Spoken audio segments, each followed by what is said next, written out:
dijadwalkan hadir seharusnya pada hari ini, namun hanya 9 orang saksi saja yang hadir untuk menyampaikan kesaksiannya di muka persidangan, baik untuk terdakwa Hendra Kurniawan maupun untuk terdakwa Agus Nurpatria dan juga Irfan Widianto. Untuk terdakwa Hendra Kurniawan dan juga terdakwa Agus Nurpatria, saat ini sudah berlangsung pemeriksaan saksi yang kedua, yakni seorang warga sipil bernama Diryanto yang merupakan ART dari keluarga Verdi Sambo yang memang sudah beberapa tahun tinggal di rumah dinas maupun di rumah pribadi Verdi Sambo di kawasan Duren 3, Jakarta Selatan.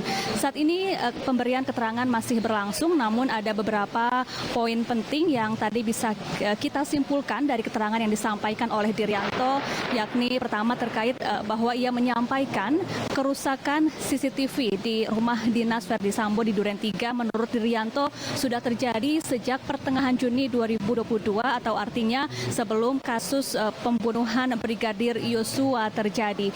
Ada 8 CCTV yang menurut Diryanto memang sudah rusak sejak pertengahan Juni 2022. Kemudian rusaknya CCTV tersebut dilaporkan oleh Diryanto kepada Brigadir Yosua. Mengapa kemudian Diryanto ini melaporkan kepada Yosua? Karena memang Brigadir Yosua lah yang memang kerap memperbaiki atau mengurus fasilitas CCTV yang ada di kediaman Verdi Sambo. Namun kemudian hal ini dipertanyakan kembali oleh jaksa penuntut umum yang mengatakan bahwa keterangan dari Diryanto ini terkesan janggal dan harus terus dikorek lebih dalam persidangan pada hari ini. Sebelumnya, Stefani dan pemirsa, saksi pertama yang hadir di sidang agenda pemeriksaan saksi dengan terdakwa Hendra Kurniawan dan juga terdakwa Agus Nurpatria, yakni seorang pengusaha CCTV bernama Chong Chiu Fung atau yang biasa dipanggil Afung.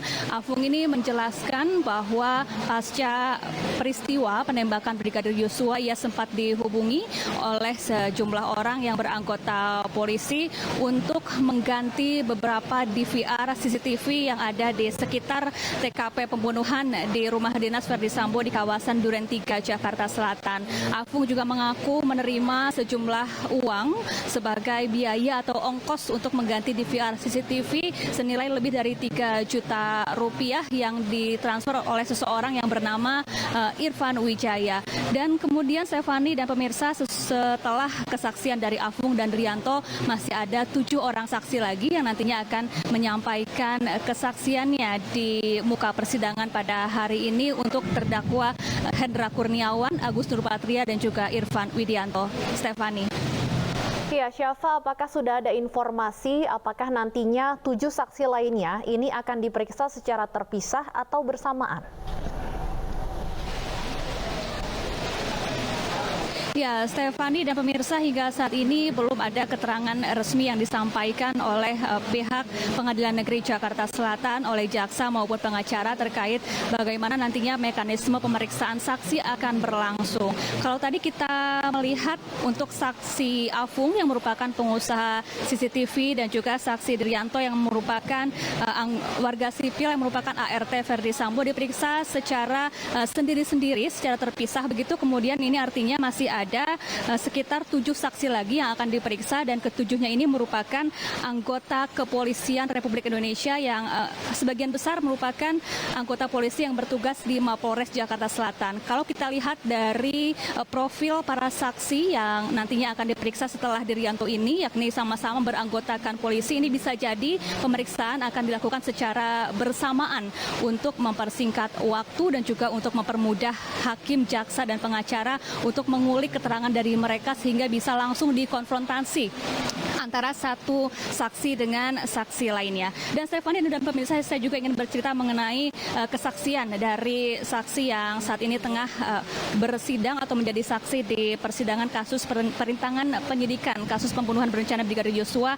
dengan terdakwa Irfan Widianto yang tengah berlangsung di ruang sidang terpisah, yakni di ruang sidang 3 Pengadilan Negeri Jakarta Selatan, yakni merupakan mantan Kasat Reskrim Bareskrim Polres Jakarta Selatan, yaitu AKBP Ridwan Soplanit. Ia tadi bercerita mengenai awal mula ia dipanggil oleh Verdi Sambo ke TKP sesaat setelah penembakan Brigadir Yosua. AKBP Ridwan Soplanit ini merupakan orang pertama atau anggota polisi pertama yang tiba lebih dulu di TKP Duren 3 usai penembakan. Ia mengaku ditelepon langsung oleh Verdi Sambo usai penembakan pada tanggal 8 Juli 2022.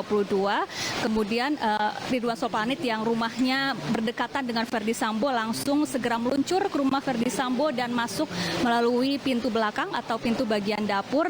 Dan ia juga sempat ditanyakan oleh hakim bagaimana ekspresi dari para terdakwa atau orang-orang yang berada di lokasi. Ridwan Soplanit menceritakan bahwa saat itu ekspresi dari Verdi Sambo tampak murung, sedangkan Richard Eliezer, Kuat Ma'ruf, Ricky Rizal, dan Sambo lainnya ini tampak tegang. Dan ketika Ridwan Soplanit bertanya mengenai kronologi penembakan, Verdi Sambo tidak banyak bercerita, hanya Eliezer dan Kuat Ma'ruf yang lebih banyak menjelaskan terkait kronologi tembak-menembak yang awalnya disebutkan terjadi di Duren 3 dipicu atas pelecehan yang dilakukan Brigadir Yosua. Jadi tembak-menembak antara Eliezer dan juga Brigadir Yosua. Dan saat ini AKBP Ridwan Soplanit masih digali keterangannya di ruang sidang 3 Pengadilan Negeri Jakarta Selatan dengan terdakwa Irfan Widianto. Stefani. Ya, Syafa, selain pemeriksaan saksi, hari ini juga diagendakan ada tanggapan JPU untuk eksepsi Cuk Putranto dan Baikuni Wibowo. Apakah untuk sidang ini sudah selesai digelar? Ya, betul sekali Stefani dan pemirsa. Tadi pada pagi hari sebelum sidang pemeriksaan saksi juga sempat digelar sidang dengan agenda tanggapan jaksa penuntut umum atas eksepsi yang diajukan oleh Kompol Baikuni Wibowo, anggota polisi yang juga menjadi terdakwa kasus perintangan penyidikan pembunuhan berencana Brigadir Yosua.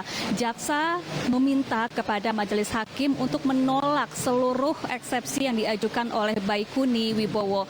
Selanjutnya nanti jaksa akan mempertimbangkan kembali bagaimana eksepsi putusan sela atas eksepsi terhadap Baikuni Wibowo. Stefani. Baik, terima kasih Syafaati Suryo langsung dari Pengadilan Negeri Jakarta Selatan.